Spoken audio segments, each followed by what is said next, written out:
नमस्कार सभी को। स्वागत है आप सबका आपके अपने चैनल वशिष्ठा एकेडमी में।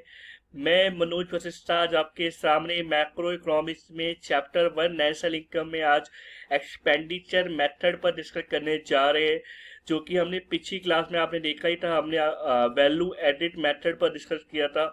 बहुत इंटरेस्टिंग टॉपिक था वो भी, और आज का टॉपिक बड़ा इंटरेस्टिंग है, एक्सपेंडिचर मेथड। आइए देखते हैं कैसे किया जाता है नेशनल इनकम। लेक्चर 11 है आपका, और आज का टॉपिक है एक्सपेंडिचर मेथड, कि कैसे एक्सपेंडिचर मेथड के द्वारा नेशनल इनकम को कैलकुलेट किया जाता है। ठीक है, लेकिन उससे पहले हमें कुछ चीजें समझनी होगी। आइए देखते हैं। देखिए, आपने लेक्चर 1 में इकोनॉमिक यूनिट के बारे में पढ़ा हुआ है। ठीक है, चलिए देखते हैं इकोनॉमिक यूनिट कौन कौन सी होती है। हाउस होल्ड होती है, गवर्नमेंट होती है, फर्म्स होती है, और रेस्ट ऑफ द वर्ल्ड होती है। ठीक है, हाउस होल्ड बताइए, जो कि हम नॉर्मली बंदे होते हैं, दुनियादारी जो भी है। और गवर्नमेंट मतलब सरकार जो हमारी है। फर्म जो बिजनेस करती है। और रेस्ट ऑफ द वर्ल्ड मतलब कि आउट ऑफ इंडिया जो भी कंट्रीज है सब। ठीक है, तो ये चार प्रकार की हमारी इकोनॉमिक यूनिट होती है।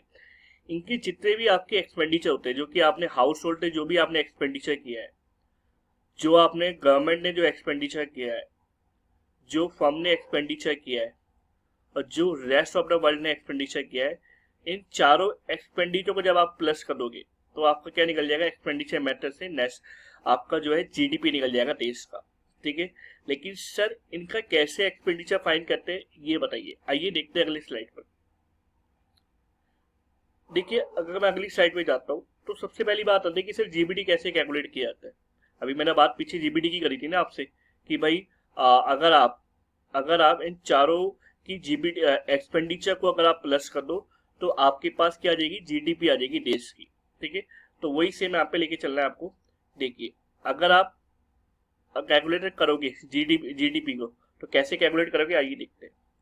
सबसे पहले देखिए, अगर आपने जो हाउस होल्ड से जितना भी आपने एक्सपेंडिचर किया है, उसको हम क्या बोलते हैं, उसको बोलते हैं प्राइवेट फाइनल कंजम्पशन एक्सपेंडिचर, मतलब कि जो हाउस होल्ड ने करा है। ठीक है, उसके बाद जो सरकार ने करा है, गवर्नमेंट ने करा है, तो उस खर्चे को हम क्या बोलेंगे, उस खर्चे को बोलेंगे हम गवर्नमेंट फाइनल कंजम्पशन एक्सपेंडिचर। ठीक है, और जो सर फर्म ने किया है, उसको हम क्या बोलेंगे, ग्रॉस डोमेस्टिक कैपिटल फॉर्मेशन। ठीक है, और जो सर हमारे रेस्ट ऑफ द वर्ल्ड ने किया है, उस एक्सपेंडिचर को क्या बोलेंगे, उस एक्सपेंडिचर को हम बोलेंगे नेट एक्सपोर्ट। ठीक है, तो नेट एक्सपोर्ट आपको बताइए कैसे निकलता है। सर एक्सपोर्ट में से अगर आप इंपोर्ट माइनस कर दोगे तो आपका क्या निकल जाएगा, नेट एक्सपोर्ट निकल आएगा। ठीक है, अच्छा, हाउस होल्ड का याद रखना, प्राइवेट फाइनल कंजम्पशन एक्सपेंडिचर बोलते हैं, गवर्नमेंट को हम गवर्नमेंट फाइनल कंजम्पशन एक्सपेंडिचर बोलते हैं, और जो फर्म खर्चा करती है उनको बोलते हैं ग्रॉस डोमेस्टिक कैपिटल फॉर्मेशन, और जो रेस्ट ऑफ द वर्ल्ड करती है उसे नेट एक्सपोर्ट बोलते हैं। ठीक है, शॉर्ट फॉर्म में हम हाउस होल्ड को जो इनको क्या बोल सकते हैं, पीएफसीई, और गवर्नमेंट वाले को क्या बोल सकते हैं हम, जीएफसीई, और जो फर्म ने करा है उसको हम क्या बोल सकते हैं, जीडीसीए। ठीक है, तो अगर आप इन चारों को प्लस कर दोगे, आप इन चारों को अगर आप ऐड कर दोगे तो आपका क्या निकल जाएगा, देश का जीडीपी निकल आएगा। ठीक है, आइए अगली स्लाइड पे हम एक एक करके डिस्कस करते हैं और देखते हैं कि कैसे फाइंड आउट किया जाता है। चलिए, सबसे पहले हम बात करेंगे हाउस होल्ड के एक्सपेंडिचर की। देखिए, हाउस होल्ड का एक्सपेंडिचर बिल्कुल सिंपल है, ये आपको हमेशा क्वेश्चन में दिया होगा। ठीक है, प्राइवेट फाइनल कंजम्पशन एक्सपेंडिचर हमेशा आपको इस जांच में दिया होगा। ठीक है, अगर बाय चांस नहीं दिया है, वैसे बहुत कम चांस होते हैं, रियल चांस होते हैं जहां पर नहीं दिया जाता। अगर नहीं दिया है तो उसका सिंपल तरीका है निकालने का, जो भी पर्सनल इनकम है, जो पीपल ने जो भी इनकम्स कमाई है, ठीक है, तो उनमें से अगर हम जो भी उसकी सेविंग होगी, अगर उसे माइनस कर देंगे तो आपका क्या निकल जाएगा, हाउस होल्ड का एक्सपेंडिचर निकल आएगा। ठीक है, जिसको हम क्या बोलते हैं, प्राइवेट फाइनल कंजम्पशन एक्सपेंडिचर बोलते हैं। ठीक है, जैसे कि एक एग्जांपल लेके समझते हैं, जैसे कि ये एक बंदा है। ठीक है, इसकी इनकम मान के चलो, आपकी इसकी इनकम है 100 रुपये इनकम है इसकी। ठीक है, और इसने जो सेविंग करी है, वो कितनी करी है, सर सेविंग करी है 20 रुपये। तो इसका जो प्राइवेट फाइनल कंजम्पशन एक्सपेंडिचर वो कितना होगा, सर 20 होगा। सिंपल सी बात है, पर्सनल इनकम माइनस करो पर्सनल सेविंग, तो आपका क्या निकल जाएगा, प्राइवेट फाइनल कंजम्पशन एक्सपेंडिचर निकल आएगा। ठीक है, जिसको हम हाउस होल्ड एक्सपेंडिचर भी बोलते हैं। ठीक है, चलिए, तो उसके बाद आगे चलते हैं। सेकंड पार्ट किसका आता है, सर गवर्नमेंट का। आइए गवर्नमेंट पे चलते हैं। देखिए, गवर्नमेंट में क्या होगा, गवर्नमेंट फाइनल कंजम्पशन एक्सपेंडिचर कौन से, जो गवर्नमेंट एक्सपेंडिचर करती है, वो भी सिंपल है। जो कि जितने भी सरकार ने एक्सपेंडिचर करे गुड्स और सर्विस पर, वो सारे के सारे कहाँ पे आएंगे, बजट में आएंगे। बहुत सारे हो सकते हैं, ठीक है। कोई बिल्डिंग पर पैसा खर्च कराए सरकार ने, या किसी रोड बनाने में पैसा खर्च कराए, कोई भी चीज, एनीथिंग, ठीक है, जो सरकार ने पैसा खर्च किया है वो सब कहाँ पे आएगा, गवर्नमेंट फाइनल कंजम्पशन एक्सपेंडिचर में आएगा। सिंपल तरीका है, आइए देखते हैं। Expenditure on government, sorry, expenditure on goods and service by government, जो सरकार के द्वारा जो भी खर्चे करे गए गुड्स और सर्विस पर, वो सारे के सारे कहाँ जाएंगे, गवर्नमेंट फाइनल कंजम्पशन एक्सपेंडिचर में जाएगी, ठीक है। चलिए आगे चलते हैं। तीसरा पार्ट, देखिए ये दो पार्ट बहुत इंपॉर्टेंट है। दो पार्ट तो बिल्कुल सिंपल भी है और बहुत इजी भी है, आप बड़े प्यार से कर सकते हो, ठीक है। लेकिन जो दिक्कत आती है वो कहाँ पे आती है, फॉर्म वाले में, ठीक है, ग्रॉस डोमेस्टिक कैपिटल फॉर्मेशन में। आइए देखते हैं। अगर मैं बात करूं, देखिए ग्रॉस डोमेस्टिक कैपिटल फॉर्मेशन की, तो इसको हम दूसरा नाम क्या बोल सकते हैं, इन्वेस्टमेंट एक्सपेंडिचर भी बोल सकते हैं। मतलब कि sir gross domestic capital formation को हम इन्वेस्टमेंट एक्सपेंडिचर के नाम से भी जानते हैं। अगर हमें क्वेश्चन में इन्वेस्टमेंट एक्सपेंडिचर दिया हुआ है तो उसका मतलब भी क्या होगा, ग्रॉस डोमेस्टिक कैपिटल फॉर्मेशन ही होगा, ठीक है। तीसरा नाम एक और दिया हुआ ग्रॉस इन्वेस्टमेंट। कभी कभार क्वेश्चन के अंदर ग्रॉस इन्वेस्टमेंट भी दी जाती है, उसका मतलब भी क्या होता है, ग्रॉस डोमेस्टिक कैपिटल फॉर्मेशन ही होता है, ठीक है। लेकिन ये दो प्रकार के होते हैं। ये हमारे तो देखो, ये जो कैपिटल होती है इसका मतलब क्या होता है, इन्वेस्टमेंट, जो फर्म ने इन्वेस्टमेंट करी है। अब जो फर्म ने इन्वेस्टमेंट करी है वो दो प्रकार से कर सकता है, या तो फिक्स कैपिटल पर इन्वेस्टमेंट कर सकता है, ठीक है, या इसको हम देखिए कैपिटल नहीं बोलेंगे, इसको हम इन्वेस्टमेंट बोलेंगे, ठीक है। या तो वो फिक्स इन्वेस्टमेंट में करेगा या वो इन्वेंटरी इन्वेस्टमेंट में करेगा। मतलब कि फिक्स इन्वेस्टमेंट मतलब हो गया कि जैसे कि वो मशीन परचेज करके आ गया, ठीक है, या उसने बिल्डिंग कोई परचेज कर ली है, तो वो परचेज जो करा है वो लॉन्ग टाइम के लिए परचेज किया है, लॉन्ग टाइम के लिए इन्वेस्टमेंट किया है भाई, उससे वो क्या करेगा, उससे वो इनकम अर्न करेगा। लेकिन जब वो इन्वेंटरी इन्वेस्टमेंट करेगा तो इन्वेंटरी जो इन्वेस्टमेंट करेगा वो किस लिए करेगा, सेल करने के लिए करेगा। जैसे इन्वेंटरी आई वो सेल के लिए चली गई, फिर से दोबारा इन्वेस्टमेंट करेगा। लेकिन कहीं ना कहीं इन्वेंटरी इन्वेस्टमेंट जो है शॉर्ट टाइम के लिए होती है, ठीक है। चलिए, तो जो फिक्स इन्वेस्टमेंट होती है उसको हम शॉर्ट फॉर्म में क्या बोलते हैं, देखिए उसको हम दूसरे नाम से क्या जानते हैं, gross domestic fix capital formation. क्या बोलते हैं, gross domestic fix capital formation. बिल्कुल सेम नाम है, बस क्या करें डोमेस्टिक के आगे फिक्स लगा दिए, क्योंकि ये फिक्स कैपिटल फॉर्मेशन है, ठीक है।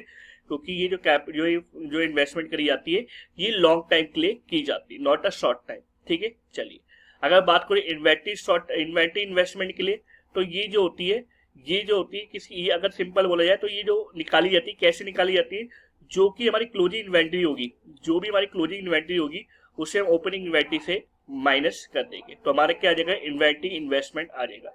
आपको याद होगा हमने वैल्यू एडिट मेथड में हमने कहीं पढ़ा था इन्वेंटरी इन्वेस्टमेंट, कहाँ पे पढ़ा था याद है आपको, आपने देखा होगा चेंज इन स्टॉक है, तो मैंने आपको बताया था चेंज इन स्टॉक का जो दूसरा नाम होता है वो किसको क्या कहते हैं, उसे इन्वेंटरी इन्वेस्टमेंट बोलते हैं, ठीक है। तो वही चेंज इन स्टॉक का फॉर्मूला क्या था, closing inventory minus opening inventory, ठीक है। तो ग्रॉस डोमेस्टिक कैपिटल फॉर्मेशन कैसे निकलेगा, जब हम फिक्स इन्वेस्टमेंट प्लस, जब हम इन्वेंटरी इन्वेस्टमेंट प्लस करेंगे तो हमारे क्या निकल जाएगा, ग्रॉस डोमेस्टिक कैपिटल फॉर्मेशन निकल आएगा, ठीक है। चलिए आगे चलते हैं। अगर मैं बात करूं किसकी, तीसरी gross domestic fix capital form क्या होता है, तो ये तीन प्रकार का होता है। देखिए ग्रॉस डोमेस्टिक फिक्स कैपिटल का मतलब होता है जो लॉन्ग टाइम के लिए किया जाता है, ठीक है। देखिए बिजनेस में बहुत सारे इन्वेस्टमेंट होते हैं जो कि लॉन्ग टाइम के लिए किए जाते हैं, या तो आप बिल्डिंग परचेज करते हो, या आप मशीन परचेज करते हो लॉन्ग टाइम के लिए, या एनीथिंग जो कि लॉन्ग टाइम पे बेनिफिट हमें देगा, ठीक है। और तीसरा रेसिडेंटल इन्वेस्टमेंट, आपने को काफी कंपोज जो है स्कोप कॉम्प्लेक्स है, कोई ना सोसाइटी खड़ी जाती है जहाँ पे लोग रहते हैं, तो वो भी कहीं ना कहीं इन्वेस्टमेंट करी हुई है, किस पर, रेसिडेंटल इन्वेस्टमेंट कहते हैं उसको, ठीक है। उसके तीसरा होता है पब्लिक इन्वेस्टमेंट, ठीक है। हमने कहीं कहीं पब्लिक इन्वेस्टमेंट भी करी है तो उसको भी हम क्या बोलेंगे, उसको भी gross domestic fix capital formation के अंदर ही बोलेंगे, ठीक है। तो सिंपल सी बात है कि gross domestic fix capital formation कैसे निकलेगी सर, जहां पे business investment plus residential investment plus public investment, जब तीनों इन्वेस्टमेंट प्लस कर दी जाती है तो gross domestic fix capital formation आ जाती है।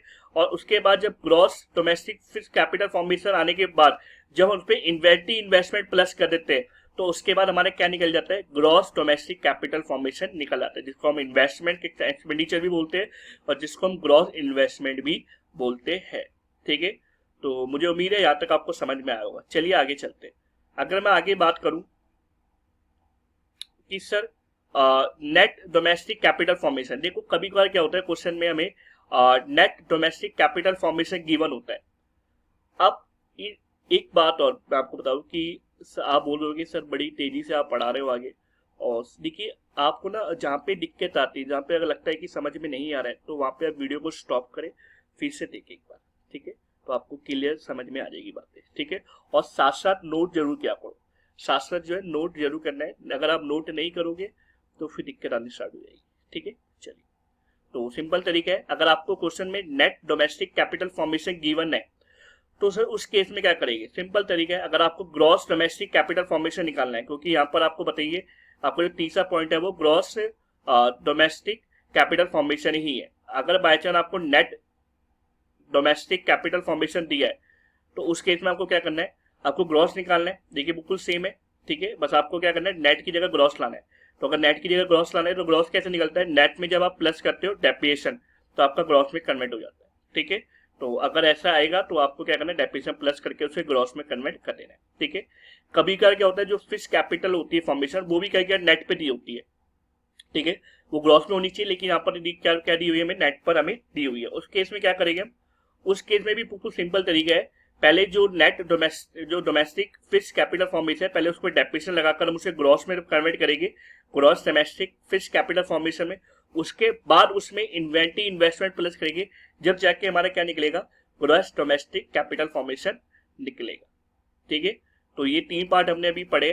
पहला sir private final consumption expenditure, दूसरा गवर्नमेंट फाइनल कंजम्पशन एक्सपेंडिचर, तीसरा हमने पढ़ा है ग्रॉस डोमेस्टिक कैपिटल फॉर्मेशन। ठीक है, तो मुझे उम्मीद है यहाँ तक आपको सभी बातें समझ में आएगी। आइए चौथे पॉइंट पे चलते हैं। आइए अगले 4 पॉइंट पे देखते हैं, नेट एक्सपोर्ट। नेट एक्सपोर्ट निकलता कैसे, बिल्कुल सिंपल है, एक्स माइनस एम।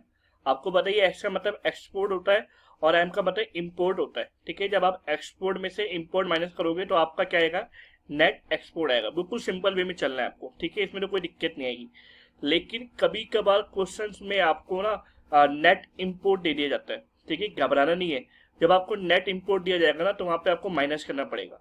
जब आप नेट एक्सपोर्ट करते हो तो वहां पे क्या करते हो, आप प्लस करते हो, लेकिन जब आपको नेट इंपोर्ट दिया जाएगा तो आपको बस क्या करना पड़ेगा, माइनस करना पड़ेगा प्लस की जगह। आइए देखते हैं कैसे कैलकुलेशन किया जाता है जीडीपी का एक्सपेंडिचर मेथड के द्वारा। ऑलरेडी मैं आपको सारी चीजें बता चुका हूँ। ठीक है, देखिए सबसे पहले आपको प्राइवेट फाइनल कंजम्पशन एक्सपेंडिचर को प्लस करना है, गवर्नमेंट फाइनल कंजम्पशन एक्सपेंडिचर को भी प्लस करना है, जो भी ग्रॉस डोमेस्टिक कैपिटल फॉर्मेशन होगा जिसको हम इन्वेस्टमेंट एक्सपेंडिचर बोलते हैं उसे भी प्लस करना है। उसके बाद जो नेट एक्सपोर्ट है उसे भी प्लस करना है।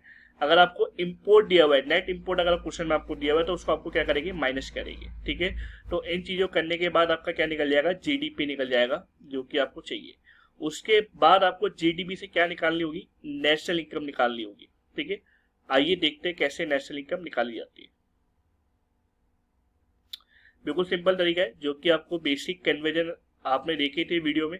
आइए देखते हैं कैलकुलेशन ऑफ नेशनल इनकम कैसे कैलकुलेट की जाती है। आपको बताइए नेशनल इनकम को हम कैसे बोलते हैं, नेट नेशनल प्रोडक्ट और फैक्टर कॉस्ट। ठीक है, उसको हम क्या बोलते हैं, नेशनल इनकम बोलते हैं। ठीक है, तो हमें क्या निकालना है, नेशनल इनकम निकालना है। तो नेट एनपीएफसी अगर आप निकाल लोगे तो आपका नेशनल इनकम निकल जाएगा। ठीक है, तो आपको दिया, आपने निकाला क्या है, ग्रॉस डोमेस्टिक प्रोडक्ट एमपी आपने निकाला है।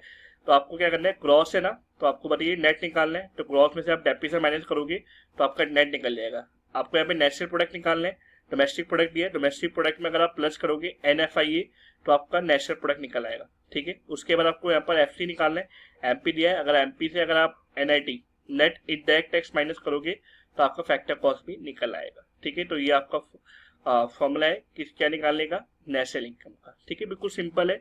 आपको अगर आपने बेसिक कन्वर्जन की वीडियो अगर आपने देखी है तो आपको ये पॉइंट समझ में आ गया। ठीक है, चलिए, अगर नहीं देखी है तो पहले उसे आप देखिए। ठीक है, चलिए, अब बिल्कुल सिंपल तरीका है, वही मैंने आपको बताई थी कि जो भी प्राइवेट फाइनल कंजम्पशन एक्सपेंडिचर होगा उसमें ऐड करोगे आप गवर्नमेंट फाइनल कंजम्पशन एक्सपेंडिचर, उसमें आप ऐड करोगे ग्रॉस डोमेस्टिक कैपिटल फॉर्मेशन, उसमें ऐड करोगे जो भी नेट एक्सपोर्ट है, उसके बाद आपका क्या निकलेगा, जीडीपी निकल आएगा मार्केट प्राइस पर, ठीक है। उसके बाद जो भी आपका डेप्रिसिएशन माइनस करोगे, निफा प्लस करोगे और NIT net indirect tax minus करोगे, ठीक है। उसके बाद आपका क्या निकल जाएगा, नेशनल इनकम निकल जाएगा, जिसको हम कहते हैं net national product at the factor cost, ठीक है। तो सारी चीजें हमने देख ली है कि करके, और चलिए मुझे उम्मीद है कि आपको सभी कॉन्सेप्ट समझ में आए होंगे, ठीक है। और आज हमने देखा कि कैसे हमने एक्सपेंडिचर मेथड के द्वारा नेशनल इनकम को कैसे कैलकुलेट किया जाता है, वो देखा है हमने आज। और अगली जो पार्ट 2 होगा उसमें हम इंपॉर्टेंट जो न्यूमेरिकल्स होगी आपके एग्जाम्स के पॉइंट ऑफ व्यू से, वो हम डिस्कस करेंगे कैसे नेशनल इनकम को कैलकुलेट किया जाता है एक्सपेंडिचर मेथड के द्वारा, ठीक है। और एक इंपॉर्टेंट बात कि इंस्टाग्राम पर हमें फॉलो करिए, और लिंक इन डिस्क्रिप्शन आपको मैं दिया हुआ है आपको, और ऐसी ही और वीडियोस के लिए हमारे चैनल को सब्सक्राइब और वीडियो को लाइक करें। धन्यवाद।